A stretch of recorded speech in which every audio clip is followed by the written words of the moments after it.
व्यवस्था परिवर्तन के जिस अभियान को लेकर चले थे, व्यवस्था परिवर्तन की बात तो छोड़िए, सत्ता परिवर्तन भी हम लोग नहीं करा सके, लेकिन बिहार की राजनीति को बदलने में जरूर थोड़ी बहुत भूमिका हम लोगों की बनी है। तो इनका सारा आएगा, तो हम लोगों से जरूर कुछ गलती हुई होगी, हम लोग के प्रयास में, हम लोग के सोच में, हम लोग के बताने के तरीके में जरूर कुछ गलती रही होगी कि जनता ने हम लोग को नहीं चुना है, जनता ने हम लोग पर वो विश्वास नहीं दिखाया। तो उसकी जिम्मेवारी जो है वो पूर्णतः मेरी है, प्रशांत किशोर की है, और वो जिम्मेवारी मैं 100% अपने ऊपर लेता हूं कि मैं बिहार की जनता को, अपने साथियों को, इस व्यवस्था से जुड़े हुए लोगों को, जिस प्रयास से हम लोग जुड़े थे, जिस प्रयास को करना चाहते थे, उससे उनका विश्वास उस पर मैं नहीं जीत पाया। हम लोग सामूहिक तौर पर हारे हैं और आत्मचिंतन का समय है, हम लोग भी चिंतन करेंगे। जो लोग जीत कर आए हैं उनको खूब बधाई।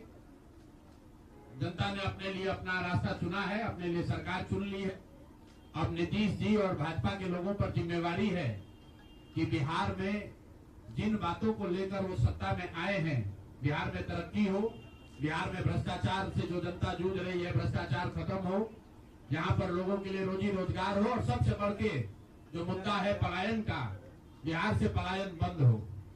हम लोगों से जो गलती हुई है, जिन लोगों ने जन स्वराज के विचार पर इस सोच से इस प्रयास से जुड़कर एक सपना देखा था, एक उनकी सोच बनी थी, उनकी आशा की किरण जगी थी कि बिहार में एक नई व्यवस्था बनाई जा सकती है, उन सब के आशाओं पर, अपेक्षाओं पर, उनके सपनों पर खरा नहीं उतरने के लिए जो दोष है वो मेरा है। इसलिए मैं आपसे विनम्रता से आपसे माफी मांगता हूं कि मैं आपके सपनों के आधार के अनुसार, आपके सोच के अनुसार वो व्यवस्था बनाने में नाकामयाब रहा हूं।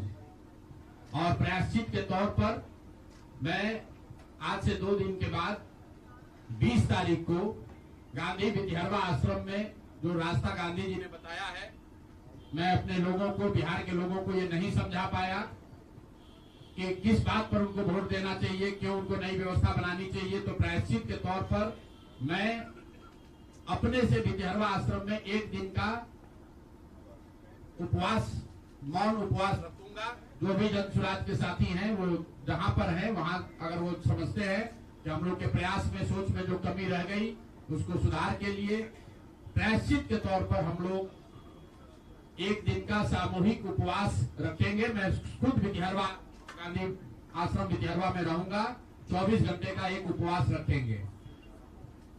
गलती हम लोगों से हुई होगी, कमी रही होगी, लेकिन हम लोगों ने कोई गुनाह नहीं किया है। गलती हो सकती है, गुनाह नहीं है। वोट नहीं मिलना गुनाह नहीं है। मैं बिहार की जनता के सामने अपने साथियों के साथ बिल्कुल सर उठा के ये कह सकता हूं कि हम लोगों ने गुनाह नहीं किया है। जिस बिहार में पिछले 30-35 साल से सिर्फ जाति की राजनीति हुई है, वहां पर इस समाज में जातियों का जहर फैलाने का गुनाह नहीं किया है। हम लोगों ने बिहार में हिंदू मुस्लिम की राजनीति नहीं की है, लोगों को धर्म के नाम पर बांटने का गुनाह नहीं किया है। हम लोगों ने बिहार की गरीब जनता को, भोले वाले लोगों को पैसा देकर उनका वोट खरीदने का गुनाह नहीं किया है। जिन लोगों ने ये गुनाह किया होगा, अगर वो आज जीत भी गए हैं तो उनको उसका हिसाब देना ही पड़ेगा। वो आज दे या कल दे, वो होगा ही होगा। मैं पिछले 2.5-3 सालों में अपने वक्तव्यों में अक्सर महाभारत के चक्रव्यूह की, अभिमन्यु के वध की कहानी सुनाता रहा हूं। जिस धर्म युद्ध की बात हम लोग करते हैं, पांडवों के साथ स्वयं भगवान थे, स्वयं भगवान कृष्ण थे, फिर भी अभिमन्यु को घेर कर छल से मार दिया गया।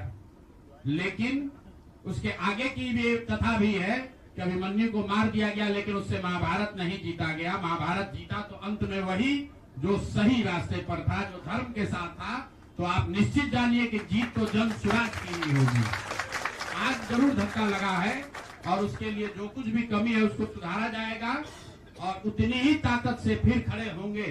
अगर आप ये कुछ लोग ये सोच रहे हैं कि मैं बिहार छोड़ दूंगा, तो आपका ये भ्रम है।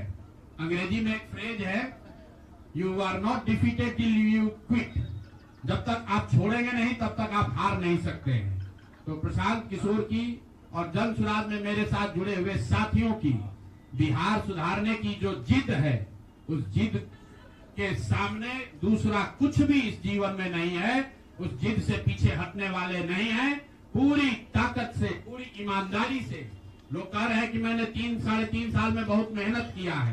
तो जितनी मेहनत करते हुए आपने मुझे 3 साल में देखा है, उससे दुगनी मेहनत करेंगे और पूरी ताकत से लगेंगे। पीछे हटने का सवाल नहीं है।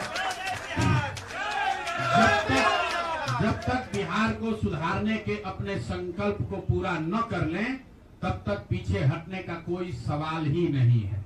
अब चुनाव के परिणामों को लेकर जो बात है, उस पर बहुत विवेचना हो रही है। आपने भी कहा, बड़े बड़े विशेषज्ञ आकलन कर रहे हैं। कोई बता रहा है कि पैसे से जीत लिया गया, कोई बता रहा है कि लालू जी के डर से ध्रुवीकरण हुआ इसलिए जीता गया। कुछ लोग बता रहे हैं कि जातियों की बात अभी पूरी तरह खत्म नहीं हुई। मैं यहाँ चुनाव के विश्लेषण के लिए नहीं बैठा हूँ, लेकिन एक बात तो बिल्कुल स्पष्ट है कि पहली बार स्वतंत्र भारत के इतिहास में और खासकर बिहार में पहली बार ऐसा हुआ है कि कोई चुनाव जिसमें सरकार ने करीब करीब 40,000 करोड़ रुपया जनता के पैसे को खर्च करने का वादा किया है। और मुझे लगता है कि वही एक कारण है जिसकी वजह से एनडीए को इतना बड़ा बहुमत मिला है। मैं सिर्फ आपके ध्यान में लाना चाहता हूं कि 10,000 रुपए की बड़ी चर्चा हो रही है। लोग बता रहे हैं कि 10,000 पर लोगों ने वोट बेच दिया। बिल्कुल नहीं है, ये बात सही नहीं है। मेरा आज भी ये यकीन है कि 10,000 रुपए के लिए बिहार के लोग अपना वोट, अपना बच्चों का भविष्य नहीं बेचेंगे। अगर 10,000 रुपए को आप जोड़िएगा तो प्रतिदिन 5.5 रुपया हुआ। 5.5 रुपए में कौन अपना वोट बेचेगा? लोगों ने 10,000 रुपए के लिए सिर्फ वोट नहीं बेचा है। आपको देखने, जानने, समझने की जरूरत है। और इस पर ये बहस भी हो रहा है। सत्ता में जो लोग आए हैं वो कह रहे भैया हम तो सरकारी योजना चला रहे थे। जो विपक्ष में है वो कह रहा है हम योजना नहीं चला रहे थे, आप पैसा देके वोट खरीद रहे थे। इसका कोई अंत नहीं है, इस बहस का कोई अंत नहीं है। चुनाव आयोग पर लोग टीका टिप्पणी कर रहे हैं, वो चुनाव आयोग का विषय है। बिहार के बेटा होने के नाते, बिहार के नागरिक होने के नाते मेरा बस एक ही प्रश्न है। हर विधानसभा क्षेत्र में 60 से 62,000 लोगों को कम से कम 10,000 रुपया सीधे तौर पर सरकार ने दिया है। सिर्फ 10,000 रुपया नहीं दिया, ये कहा कि आपको स्वरोजगार के लिए 2 लाख रुपया दिया जाएगा और उसकी पहली किस्त के तौर पर, बयाना के तौर पर 10,000 रुपया उसको दिया गया। और पूरा सरकारी तंत्र लगाया गया लोगों को ये बताने के लिए कि अगर आप एनडीए को वोट देते हैं तो आपको 10,000 रुपए के साथ साथ आने वाले 6 महीनों में 2 लाख रुपए तक की सहायता मिलेगी। इसको करने के लिए पूरा सरकारी तंत्र लगा। जीविका की दीदियों को बैठाया गया। जितने यहाँ पर आशा आंगनवाड़ी सेविकाएं हैं उनकी सैलरी, उनका मानदेय बढ़ाकर उनको जोड़ा गया। लोग कह रहा है भैया काडर कहाँ है? मेरे भाई 2 लाख लोगों को, आप ध्यान रखिए, सिर्फ 10,000 रुपए लोगों को नहीं दिया गया है। हर विधानसभा में, मैं बहुत जिम्मेवारी से जो सरकारी आंकड़ा है वही बता रहा हूं, हर विधानसभा